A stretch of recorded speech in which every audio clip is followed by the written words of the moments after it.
Tardes, guten Tag, Dajiahao. Thank you for joining us for the 5th Annual Multilingual Education Advocacy Day here at the Rhode Island State House, or as we like to call it, the People's House. My name is Erin Papa, and I'm the director of the Coalition for Multilingual Rhode Island and an assistant professor of world languages education at Rhode Island College. I'm thrilled to be here today alongside so many students, educators, advocates, and policymakers who dare to imagine a truly multilingual Rhode Island. I'd like to give a special thank you to our coalition coordinator, Alicia Pratt, social media and community liaison, Stephen Clito Garcia, advocacy chair, Rebecca Klassen, and the advocacy committee for organizing all of the details of today's event.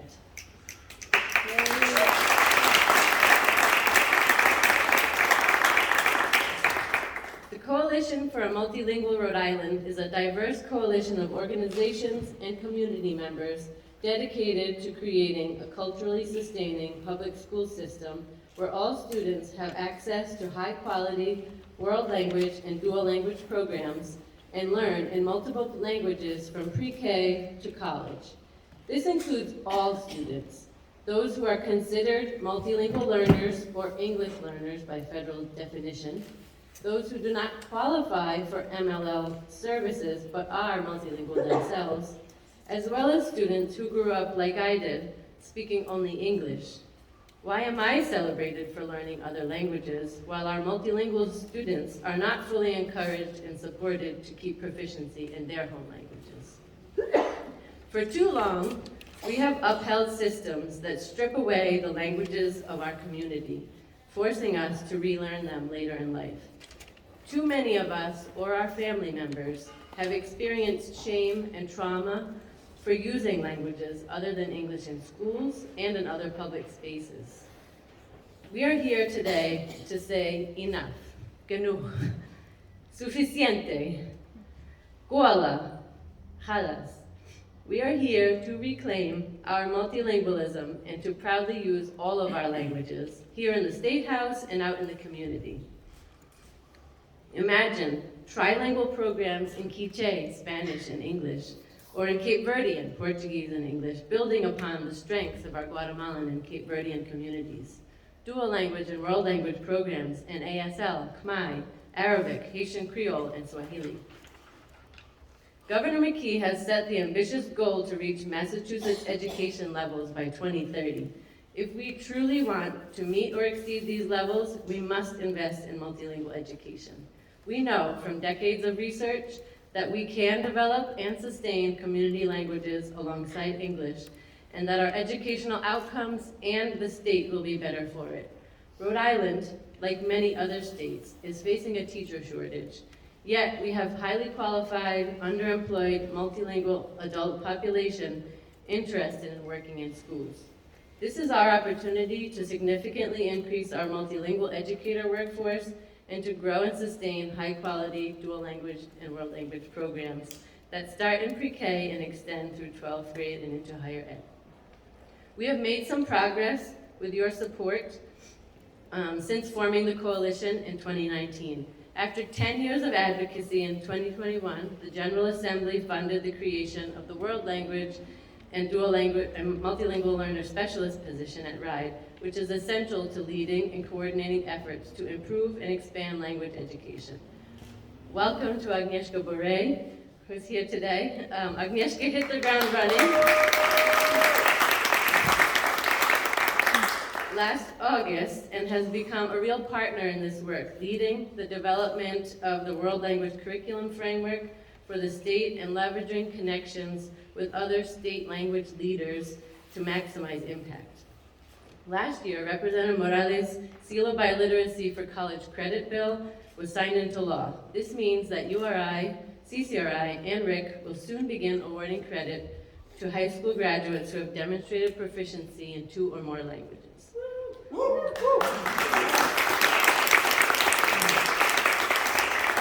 This will allow students to enter college with nearly a minor in a language, making it possible for them to complete a minor or major alongside any other major they choose. The Seal of Biliteracy is one step towards celebrating the linguistic diversity of our small state. Rhode Island is ripe for transformation to become a truly multilingual public school system, which will benefit the state overall. By centering multilingualism as the norm and through statewide coordination and a modest investment of resources, we will ensure that all Rhode Island students, pre-K through college, have access to high-quality dual language and world language programs. We will now hear from our legislative partners, followed by representatives from various professional sectors across our state about the how and why we must act now. So I'd like to welcome Representative Morales.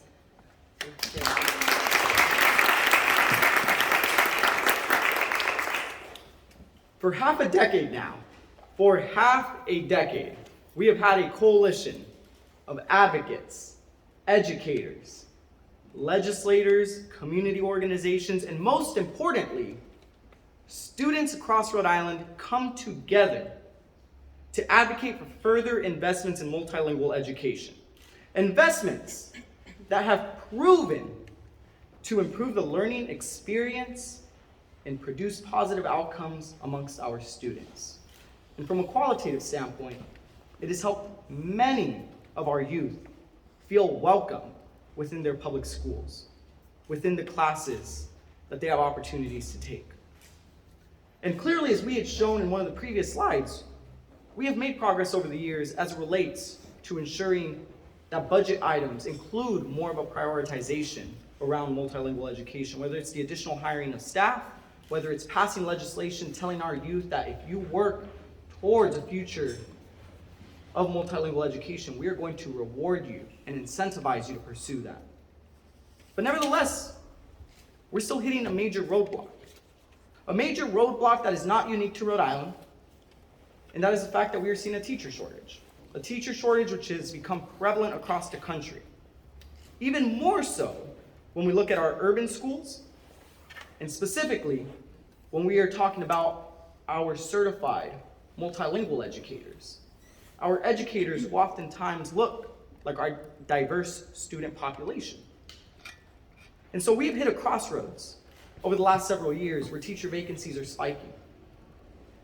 And the answer to help alleviate this issue is the basic principle of investment. The basic principle that as a state, we are going to intentionally invest in our educator workforce. And we're going to ensure that the educators entering our public schools are multilingual, that they speak the languages that resonate with our youth.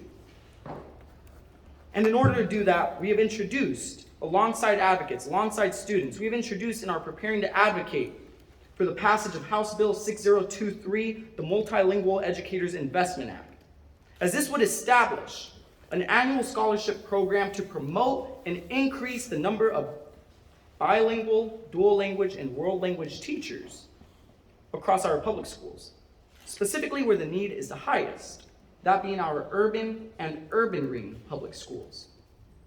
Because whenever you ask an adult who is entering the teaching workforce what one of the major barriers they face when entering the workforce of a respective public school district, you will hear countless stories of student debt. You will hear countless stories about the inaccessibility to enter a certification program that meets the expectations of the district that they are trying to enter. And this is more so relevant for those educators who are first-generation college graduates. In other words, the educators that reflect our student body, our diverse student body across the state. And by making this investment, we are demonstrating to our families and to our students that we value multilingual education, that we want to see Rhode Island continue diversifying in terms of culture, diversifying in terms of the languages that we speak, not just in school, but in our everyday lives. And I often say that budgets represent a moral document. It is not enough to just simply have rhetoric saying that we #support bilingual education, multilingual education. We have to go a step further and ensure that on an annual basis, we're investing at a minimum $2 million per year to ensure that our public institutions, being Rhode Island College, the University of Rhode Island, and any other accredited institution that wants to join the movement, is supporting the educators that want to help support our students as it relates to multilingual education. And so we have built the framework You have all continued to come out year in and year out, and I am confident that this year's budget is going to include an appropriation where we make this investment, but not just make the investment, but see the results over the years that are to come. See the results within our high schools, our middle schools, and our elementary schools. Because our students deserve these investments.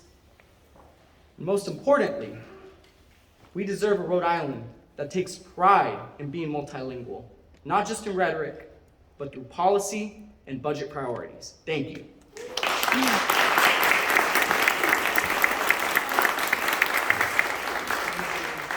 Senator Kano, our partner in the Senate Education Chair.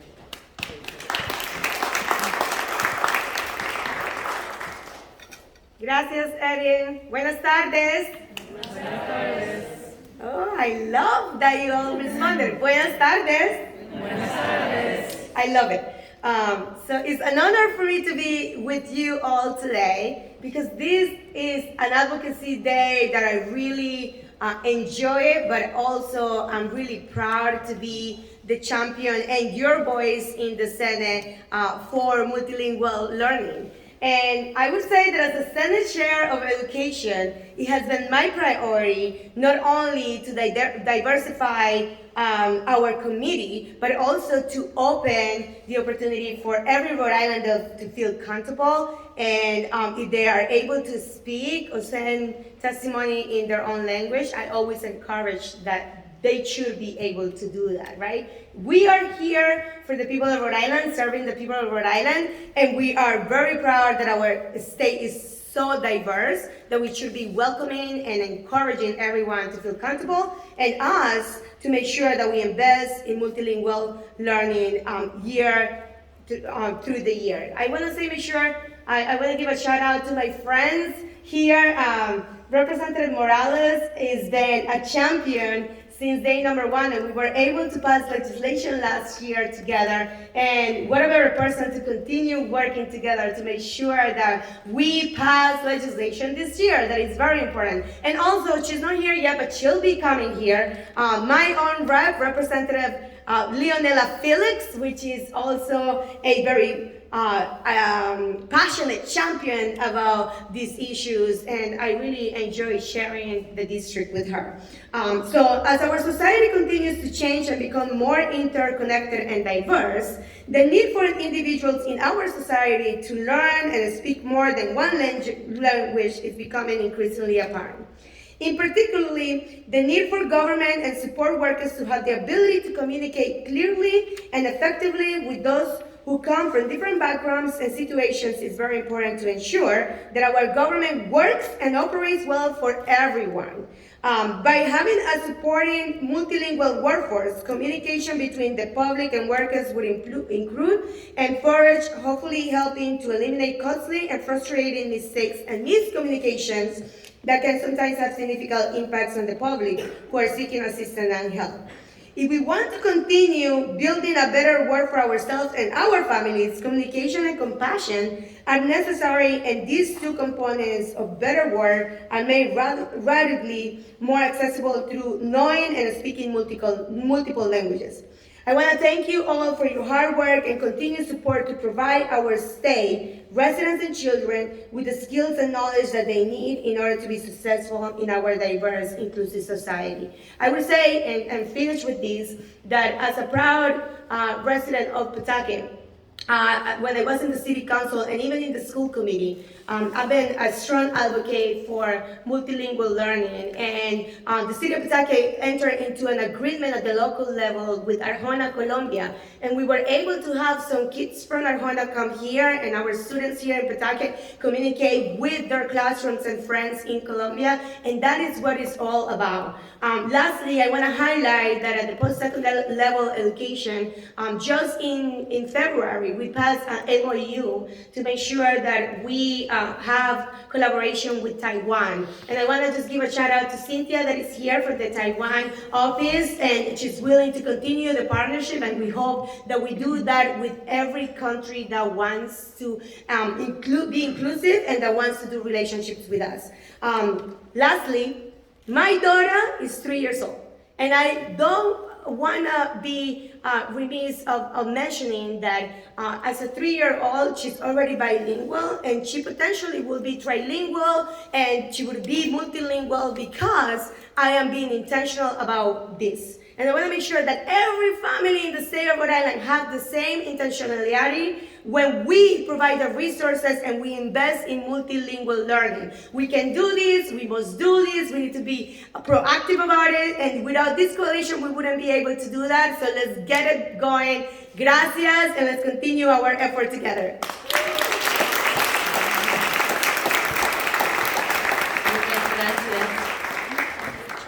And now we'll have, from the engineering sector, Dr. Sigrid Berka come to share a few words from the URI International Engineering Program.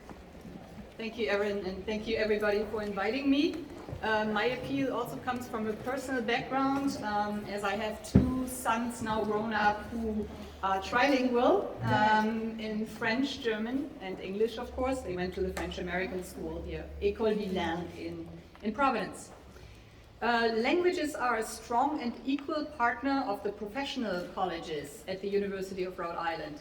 Our unique dual bachelor programs in engineering, computer science, business are merged with a degree in Chinese, French, German, Italian, Spanish, and with the global area studies track in Japanese. Students in these programs, which we call our signature programs, spend a whole year abroad, a full year of studying at our partner university and interning in companies around the world. The International Engineering Program thus leads the way in preparing our students for the professions, both locally and globally. Key is, for that, acquiring the target language to a high level of proficiency and along with intercultural communicative competence, so that they are ready for their year-long immersion in real-world working environments around the globe in China, France, Germany, Italy, Japan, Spain, and Taiwan. We also recently signed an MOU with Taiwan, with Donghai University there, and hope to continue it for many years.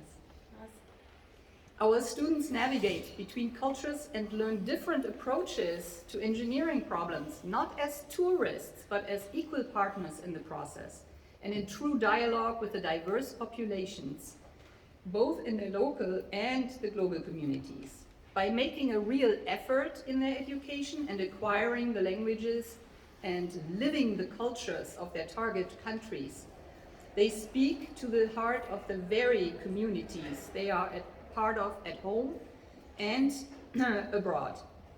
We are proud of our 700 plus international engineering alumni who have studied and interned for a year worldwide. Please support dual language education in Rhode Island's primary, middle school and high schools, so that a new cohort of graduates can effortlessly transition into these signature dual degree programs at the University of Rhode Island, and through them leave their impact in an increasingly interconnected and inclusive world.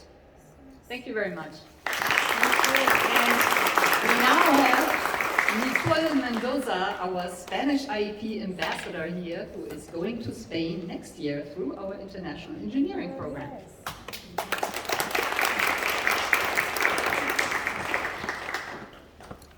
Hello everyone, my name is Nicole Mendoza and I'm currently a senior at the University of Rhode Island majoring in chemical engineering and Spanish. I'd first like to start off by thanking the University of Rhode Island and the International Engineering Program for giving me this opportunity to discuss how engineering innovation and language proficiency are being driven by students in the IEP program. The International Engineering Program allows students to see the world throughout another perspective. This experience is unparalleled in the cultivation of students seeking to become global engineers.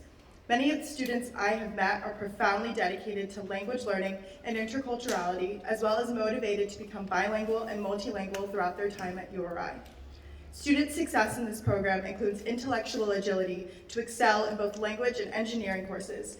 I myself have been able to experience transitioning between literary analysis of poetry and narratives to understanding advanced technical coursework in chemical engineering. I believe that engineers are lifelong learners. Understanding another language is beneficial to engineers as we learn soft skills that enhance our ability to communicate to others outside of our discipline. Critical and analytical thinking occurs not only in the engineering curriculum. I credit my resilience and patience to my language courses, in which I am challenged every day to explore new perspectives and ideas. Multilingual engineers connect to the world through bringing diverse perspectives, adaptability, cross-cultural communication, and collaboration to the forefronts of fields such as research, industry, and at the university level. They are leading the conversations across multifunctional disciplines for global engineering corporations. Along with the IEP program, I believe K-12 outreach is crucial in fostering early on experiences to students so they may be better prepared for interacting with those from different cultures and backgrounds. My experience is just one part of this amazing program that takes students to all parts of the world and brings them back to URI as global citizens and engineers. If I can leave you with anything today, Spanish to me is not just an area of study, but it is a fundamental part of my personal and professional identity alongside engineering and innovation that I hope to share with others throughout my professional career. Thank you.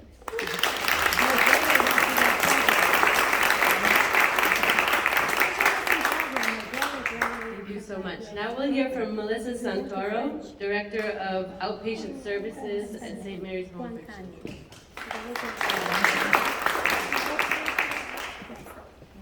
Hi everyone, thank you so much for the opportunity to talk about our multilingual social workers and the need that we have for service provision in Rhode Island. My name is Melissa Santoro and I'm the Director of the Outpatient Department at St. Mary's Home for Children, where we specialize in providing treatment to children as well as adults who have experienced sexual abuse, sex trafficking, and other types of trauma. As a trauma treatment expert, one thing that I know about trauma is that it doesn't discriminate. It impacts everyone, regardless of race, economic status, ethnicity, sexual orientation, gender identity and expression, and other cultures. We have all lived through a collective trauma together, starting in March of 2020. 3 years later, we are now seeing the impact on everyone's mental health. And it has been a global pandemic that has brought us to this place. One positive outcome of that pandemic experience is that people are finally realizing the importance of taking care of ourselves and focusing on our mental health needs.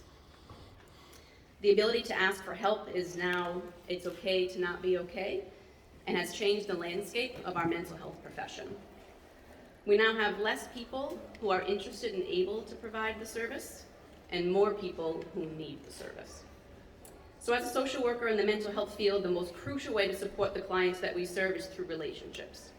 In fact, part of the core concepts of trauma-informed care is building healthy relationships and emotional connections. And the most crucial way to develop relationships is through our ability to communicate with others. We have a significant need to afford opportunities to multilingual people who are able and interested in becoming helpers. We need to create trainings and access to job placement opportunities to allow them to explore, to learn, and to grow as part of this helping profession for the betterment of our community. The value of having multilingual social workers and service providers cannot be overlooked. Thank you for your time.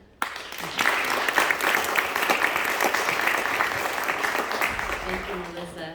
And now I'd like to welcome Karina Pinto de Chacon, who's Supervisor of Multilingual Learner Instruction in Providence Public Schools. Muchas gracias. Thank you very much. It is really an honor and privilege for me to stand before you this afternoon. Es un honor y un privilegio estar con ustedes en esta tarde. It is as a former multilingual learner who grew up in Providence and went to Providence schools, and now the supervisor of multilingual learners, I feel a deep sense of responsibility to help expand the opportunities to all Providence students so that they too can have access to a high-quality bilingual education driven by the uncompromised belief that all students will participate in academically challenging programs that respect and build upon their unique cultural and linguistic attributes. Currently, Providence serves approximately 22,000 students. When comparing our home language data, the students who only speak English at home are actually in the minority. Over 50% of our students have indicated that they speak Spanish at home, and 5% of them also speak over 90 other languages. This is something that makes our city so incredibly rich and diverse. Our students and families are our biggest assets. They bring so much to our classrooms, and it is important that as education leaders, We help build on those assets and prior knowledge to help each of them reach their highest potential. The research is clear, both at the national level and also when we compare program models within our district.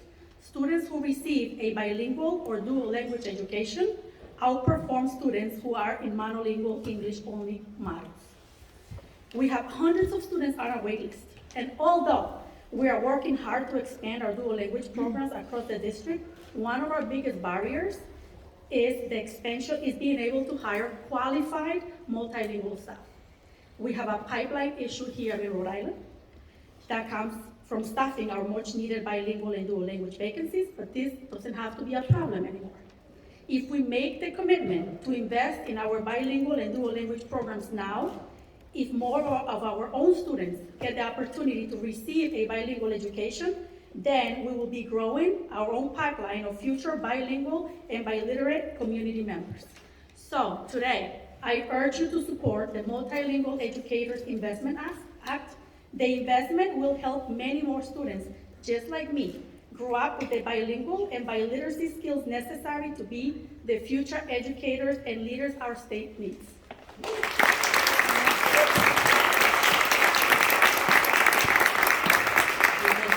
Karina.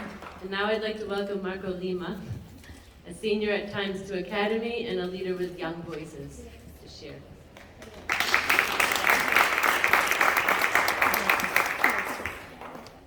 Hello, everyone. Oh, am I close enough? Okay. Thank you for having me, and thank you for coming here. It really means a lot to see everyone here and willing to create change, because when we're talking about multilingual learners, we always talk about test scores and different things inside of the classroom. But what we really need to talk about is our students, their mental health, their culture that's being stripped away from them by focusing on either English or Spanish. And I'll give a personal experience because I know it's very abstract to think about it. For me, growing up, I had two lives basically. The Spanish life at home, which was amazing, kind, and then the English life, which was all about test scores, what's the next spelling bee that I have to practice for, all these different exams. And I had to choose early on which one I wanted to be for the rest of my life. Do I want to be an American who only speaks English, or do I want to be a Spanish speaker who cares about my family? And this was a tough decision, and I'm still facing the repercussions of it today. For example, when I'm trying to talk to my family in Guatemala, it's hard because I'm stuttering, I'm stopping every 5 sentences, I'm speaking Spanglish, which should be its own language. But really we need to focus on our students. And I know time is short, and there's a lot we can talk about. But when we're investing in multilingual learners, we're investing in our future, in the people that are gonna have amazing jobs, that are gonna be the next doctors, that are really gonna change our lives for the better. So I ask everyone here today to continue doing the amazing work that you all do, but also reflect and say, who are you doing this for?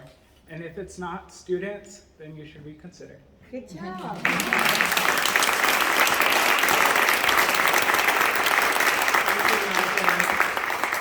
Roshi Kalix, I'll invite up next, is Workforce Development Specialist at Care New England to share the needs from the healthcare.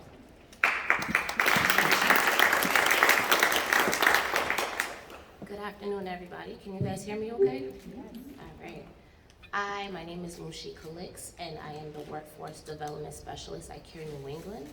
And I'm here to tell you why it's so important to invest in multi-language learners. I myself, I'm from Haiti. I came here when I was 3 years old, and I only spoke Creole. So I had to learn how to speak English. My family only spoke French. And it was very, very difficult for me to transition and learn at the pace that the other students in the class were learning. I find that if we invest in something like this for students right now, these are the students that are gonna become our nurses, our doctors, our teachers, and they're gonna help that next generation of people who come in from different countries, and they'll be able to talk to them and explain to them, here is what's going on. I worked in the mental health field before I became the workforce development specialist, and I would have to translate for the psychiatrist, because somebody would come in and they would have no idea what the psychiatrist was saying to them. Should I take this kind of medication? What are the side effects? Is this going to affect me and my family? So when I'm explaining these things to them, they felt more comfortable and made a decision that was going to work best for them. So this is very important, and I want to say thank you for having me here, and I hope we continue to do the hard work that we do. Thank you.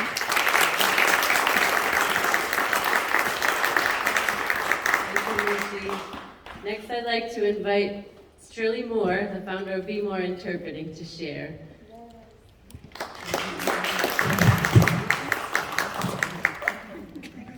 Can't take me nowhere. You know, when they invited me to come speak about this topic, I was wondering what could I bring to the table, and I realized that my identity intersects this all along. I came to Rhode Island in 1988 and was thrown into an all-English classroom at Camden Avenue School. I still remember the day when I didn't know how to ask to use the bathroom, so I went in the back of the classroom. My mom, we've been here now 35 years, and my mom still doesn't speak English. Everywhere she goes, I go to interpret with her. Every bank account she's ever opened, every car she's ever registered, every DHS appointment, every medical appointment, I'm there to navigate with my mom. I'm also the mom of a really highly beneficial child that came home one day after we moved into Pawtucket and said, one of my teachers only speaks Spanish. And I'm like they speak Spanish at home? Like they're Spanish speaker? And he's like, no, my class is in Spanish. Someone put my kid in a multi-language learning program and forgot to tell me. In that program, my child learned how to thrive in struggle. Because even though I'm bilingual, in my house, we don't speak Spanish. He's exposed to it everywhere he goes. But with an African-American husband, it's really hard to speak Spanish at home. So he learned. And now my child reads in Spanish and communicates in Spanish and is able to come in and out of languages. And more than anything, in the middle school, he's recognized as a kind, inclusive person because he knows the challenges that learning another language brings to the table. And so now today I stand before you as the owner of Be More Interpreting, Rhode Island's fastest growing interpreting and translation international firm. Because somehow I developed the skills that were needed to succeed, but that doesn't speak for every child. Some need supports that we're just not willing to give. And so today's the day to invest. Yes.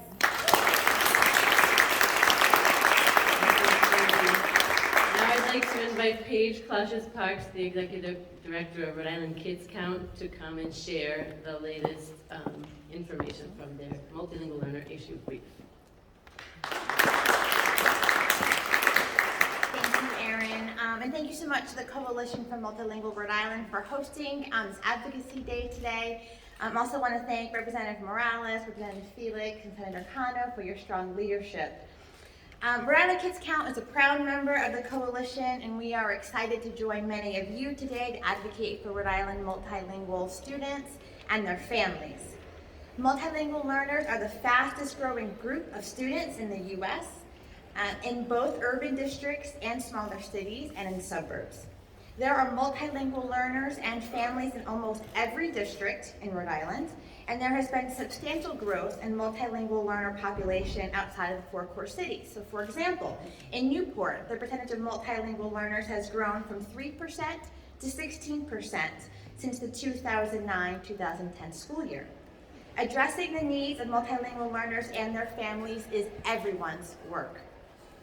Our multilingual learners and their families are an incredible asset to all of Rhode Island. Most of the world is multilingual. We can't forget that. And being multilingual is associated with increased executive functioning and increased economic opportunities in adulthood. However, the data shows that we have much work to do to meet the needs of our multilingual learners. Historically, these students have been viewed through a deficit lens, where families are discouraged to speak their home language, and English-only programs were practiced in school. Xenophobia, racism, and white supremacy ideologies have hindered our ability to cultivate the assets of living in a diverse and multilingual society. In Rhode Island, we haven't gotten it right yet, although we have taken many important steps to get there. But there is more work to do, as our data shows. There are persistent disparities in grade level reading and math for our multilingual learners. Multilingual students are also at the highest rates of chronic absence in any student subgroup. They also have higher rates of dropout among multilingual students, and we see this continues on into post-secondary opportunities. The overall immediate college enrollment rate for the class of 2021 was 59%, but only 33% of multilingual learners immediately enrolled in college. The 6-year completion rate also shows us disparities, where multilingual learners in the 2014 cohort completed school at 35% compared to 60% of their peers. And nationally, multilingual learners are among the student groups most impacted by lost instruction time during the COVID-19 pandemic. But there is good news. I don't come with just depressing data. There is good news, because research shows us there's actually things that we can do to change this data. Dual language programs can improve English reading proficiency, decrease dropout rates, increase the likelihood of going to college, and improve economic opportunities for multilingual learners. Studies also show that improving communication between multilingual families and schools increases attendance, increases homework completion rates, as well as many other academic outcomes. Investing in the educators who serve multilingual learners, creating collaborative learning opportunities, and providing wraparound services to support multilingual learners are all equitable approaches that can make a difference for our students. Encouraging parents and caregivers to speak their home language and to expose young children to dual language programs and early childhood programs improves children's cultural competence, social emotional development, and their English language skill development. And we must also support our new arrivals and undocumented students. We also cannot underestimate the power of removing the stigma that's often associated with being a multilingual learner. By investing equitably in multilingual learners and their families, we can together begin to right the wrongs of the previous generations and help our students and our communities and our state prosper. Thank you all so much for joining in this hard work. Thank you.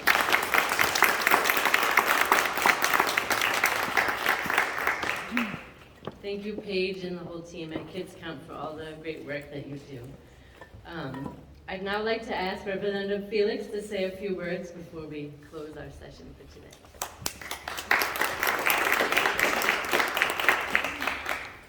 Hi, everyone. Thank you so much for being here and for the opportunity to speak at today's conference. As a main sponsor of 5777, the Support and Access to Bilingual Education Act, I'm really proud to be able to sponsor this legislation and usher it through the House. And one of the reasons is I am someone who speaks two languages. I am someone who has benefited from similar programs as a multilingual learner. And because of these types of programs, I was able to retain both languages. The difference is that I went through this program in Dominican Republic in the 90s. Not here in the United States. So it's to me impressive to see what other jurisdictions, other countries have done to support their multilingual students, whereas we have fallen short to support our students. And what we need to do is to ensure that they have the supports they need to be able to succeed. Because here in the United States, unfortunately, we see this main focus of speaking only English or immersing the student in an English-only environment is really putting a dent in terms of and reducing their identity of who they are and what they represent and the contributions that they bring to our communities.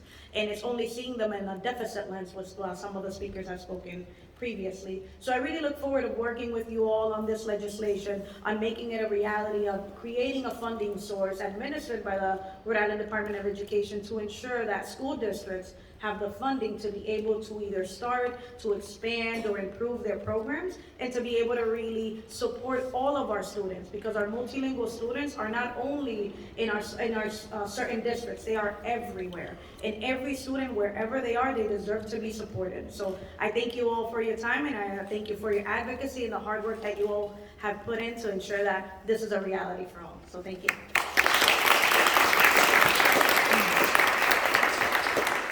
Thank you to all of our speakers for sharing why multilingualism matters to you and to the future of our state. I mentioned imagination in my opening remarks. This is necessary to envision the change that must happen. Connecticut and Texas already require dual language instruction. Utah and Delaware incentivize and support these programs. When we look to the future of education in Rhode Island, we have to ask ourselves, will we continue with English-centric programs that fail to meet the needs of our students, or will we set them up for success? Will we invest in our students and educators to make Rhode Island a truly multilingual state? Now we ask all of you to help us advocate for this investment. We need teachers in classrooms that represent the full linguistic and cultural diversity of our students and state. House Bill 6023 and Senate Bill 559 will prepare these educators. In tandem, we need fully funded dual language and world language programs in the state. House Bill 5777 and Senate Bill 549 will incentivize school districts to implement these programs. So when you walk out of this room, you will have a chance to connect with your elected officials and ask them to support these bills. If you would like some prepared talking points or to be matched with a senior advocate, please stop by the coalition table right outside of this door. I'd like to thank you all for attending and thank you for showing up for our students, teachers, and the future of education in Rhode Island.